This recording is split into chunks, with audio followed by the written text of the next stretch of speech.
अजामेकां लोहितशुक्लकृष्णां बह्वीः प्रजाः सृजमानां नमामः। अजायेतां जुषमाणां भजन्ते जहत्येनां भुक्तभोगां नुमस्ताम्। सर्वेभ्यो नमः। प्रिय विद्यार्थिनः, सांख्यकारिकायाः गतकक्षायां भवन्तः त्रिगुणानां विषये विस्तरेण ज्ञातवन्तः। सामान्यरूपेण इदानीं पर्यन्तं ईश्वरकृष्णेन पञ्चविंशतितत्त्वानां स्वरूपविषये चर्चितं।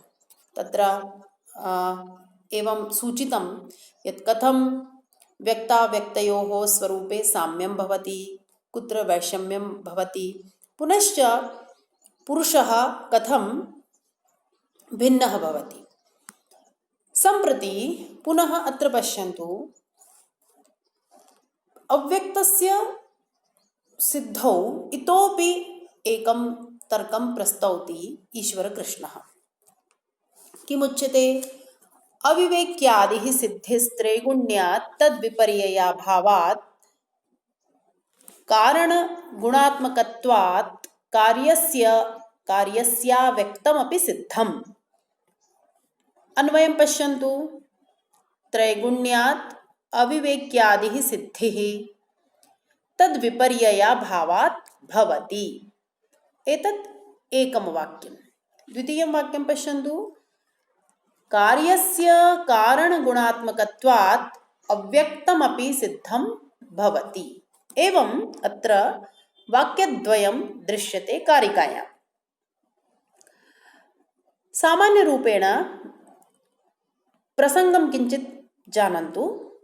अभी तक आपने इस तथ्य को जान लिया है कि जो व्यक्त और अव्यक्त हैं उनका स्वरूप कहते हुए पिछली कारिका में ईश्वर कृष्ण इस बात को स्पष्ट कर चुके हैं कि ये तत्व त्रिगुणात्मक है, अविवेकी है, विषय है, सामान्य है, अचेतन है और प्रसवधर्मी है।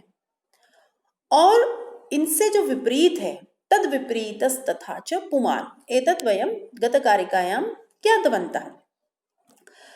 अब जो अविवेक इत्यादि गुण है, कारिका में कहा है अविवेक्यादि सिद्धि है। ये जो अविवेक इत्यादि धर्म है, इनकी सिद्धि तीन गुणों की सत्ता से सिद्ध होती है। इसीलिए कहा त्रैगुण्यात् अविवेक्यादि सिद्धि तद्विपर्ययाभावात् भवति। क्या कहना चाहते हैं कि जो अविवेक इत्यादि धर्मों से युक्त है वह त्रिगुण है, और जो उनसे विपरीत है तद विपर्ययाभावात् भवति। जो उनसे विपरीत है, जिसमें अविवेक इत्यादि गुण नहीं है। अविवेक इत्यादि कहने का तात्पर्य क्या है? जो आप पिछली कारिका में पढ़ के आए हैं, त्रिगुणात्मक, अविवेकी, विषय, सामान्य, अचेतन और प्रसवधर्मी।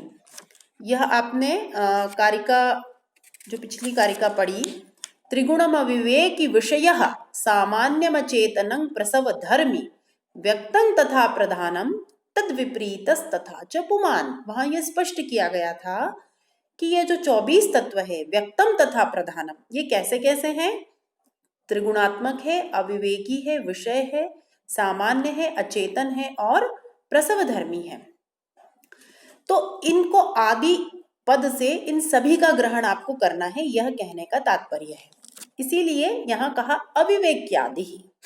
तो ये अविवेक आदि जो गुण हैं, ये इन सभी धर्मों की, इन सभी गुणों की सिद्धि त्रिगुणों के कारण हो जाती है, क्योंकि संसार में जितने भी तत्व दिखते हैं वे त्रिगुणात्मक है और वे सभी अविवेक आदि गुणों से युक्त है। तो क्या एक सामान्य सिद्धांत बना हमारा कि जो जो त्रिगुणात्मक है, जो जो सुख दुख मोहात्मक है, उसमें ये अविवेक इत्यादि धर्म होंगे। और जो इनसे विपरीत है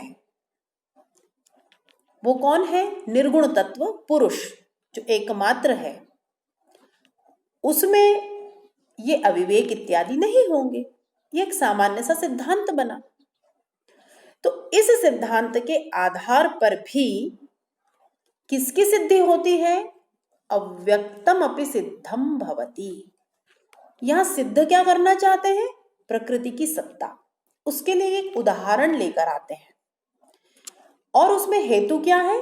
तो कहा कार्यस्य कारण गुणात्मकत्वात्। कार्यस्य कारण गुणात्मकत्वात्। जगत में यह देखने में आता है कि जो कार्य है उसमें वही गुण दिखाई देते हैं जो उसके कारण में है। हमने कल ही सत्कार्यवाद सिद्धांत पर अपनी लाइव कक्षा में चर्चा की थी। तो हमने वहां देखा सत्कार्यवाद के सिद्धांत के अनुसार जो नवम कारिका में आप पढ़ आए हैं, वहां आपने यही जाना है कि जो गुण धर्म कारण में होते हैं वह कार्य में दिखाई देते हैं, और जो कार्य में होते हैं उसको देख करके हम कारण का अनुमान करते हैं। तो ये हेतु है कार्यस्य कारण गुणात्मकत्वात्।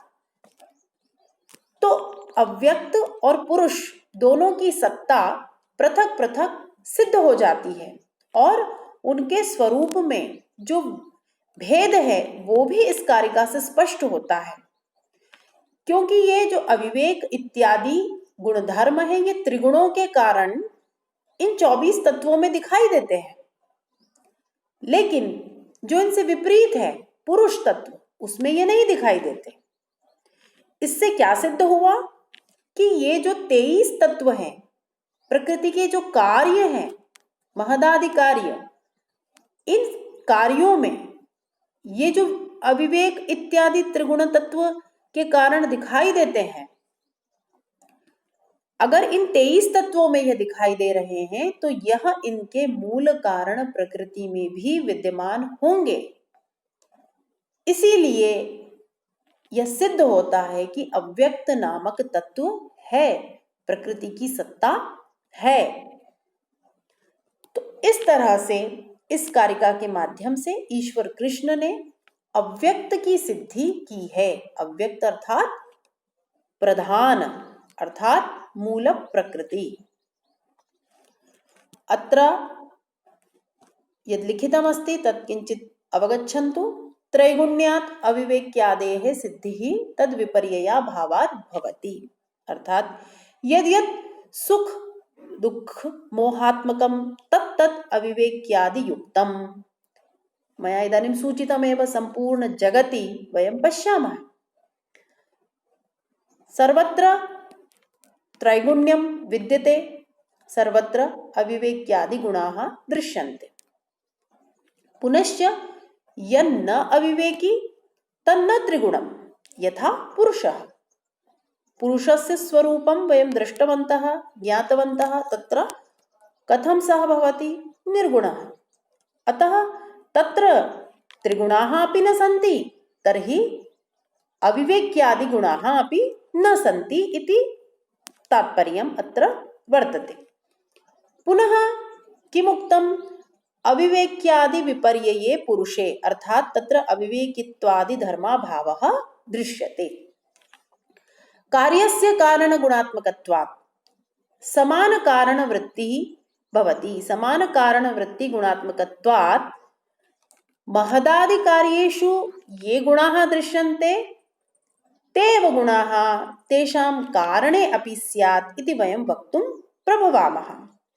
अर्थात यथा कार्यं तथैव कारणम् अपि भवति। एतत् वयं सत्कार्यवाद पठनसमये अपि ज्ञातवन्तः। अनेन किं भवति अन्ततः? अव्यक्तमपि सिद्धं भवति। अनेन अव्यक्तस्य सिद्धिर्जायते, प्रकृतेः सिद्धिरपि जायते। ईश्वर कृष्ण अपने सिद्धांत को विभिन्न प्रकार से पुष्ट करना चाहते हैं।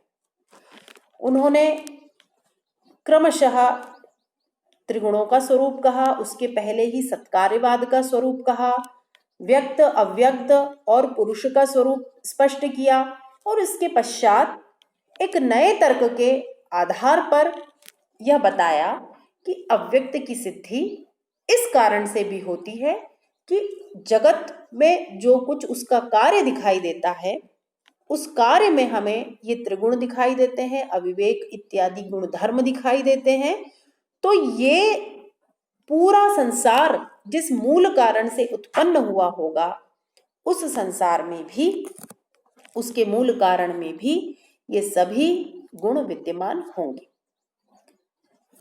तो क्या आप समझे? एक बार पुनः सारांश रूप में आपको समझाती हूं। तात्पर्य यह है कि मूल प्रकृति में तीनों गुण विद्यमान होते हैं। अतः जो अविवेकित्व है, विषयत्व है, सामान्यत्व है इत्यादि सारे धर्म जो गत कारिका में आपने देखे, वे किससे सिद्ध होते हैं? सत्व, रज और तम, इन तीन गुणों की सत्ता के कारण उनकी सिद्धि होती है। और तात्पर्य यह है कि जहां जहां तीनों गुणों का अभाव होगा, वहां वहां अविवेकित्व भी नहीं होगा, जैसे कि पुरुष में। इसीलिए जो गुणत्रयात्मकता अव्यक्त में अविवेकित्वादि धर्मों की सिद्धि का कारण बनती है, वह हमें पुरुष में नहीं दिखाई देती। कार्य सदा कारण गुणात्मक होता है, इसीलिए भी अव्यक्त सिद्ध होता है। अव्यक्त नामक जो तत्व है वह सिद्ध होता है। यह सब ईश्वर कृष्ण इसलिए कहना चाहते हैं कि जो न्याय वैशेषिक आदि दर्शन है, उसमें कहा गया है कि अव्यक्त से व्यक्त की उत्पत्ति नहीं होती। वहां पर व्यक्त से ही व्यक्त की उत्पत्ति मानते हैं। उनका कहना है कि परमाणु से यह संसार उत्पन्न होता है और परमाणु व्यक्त है। परमाणु से फिर द्वयणुक, त्रयणुक, ऐसे निरंतर यह क्रम चलता है और सारे व्यक्त कार्य उत्पन्न होते हैं। और उन दर्शनों का यह मानना है कि व्यक्त संसार से ही, व्यक्त संसार की जो उत्पत्ति है वह व्यक्त तत्व से ही मानी जानी चाहिए। जो अव्यक्त है, जिसका दर्शन ही नहीं होता, उससे हम इस संसार की उत्पत्ति नहीं मान सकते। उस सिद्धांत का खंडन करने के लिए ईश्वर कृष्ण ने यह तथ्य इस कारिका में कहा है, और इसके पश्चात आगे की कारिकाओं में अपने इस सिद्धांत को वे और भी तर्कों से पुष्ट करेंगे।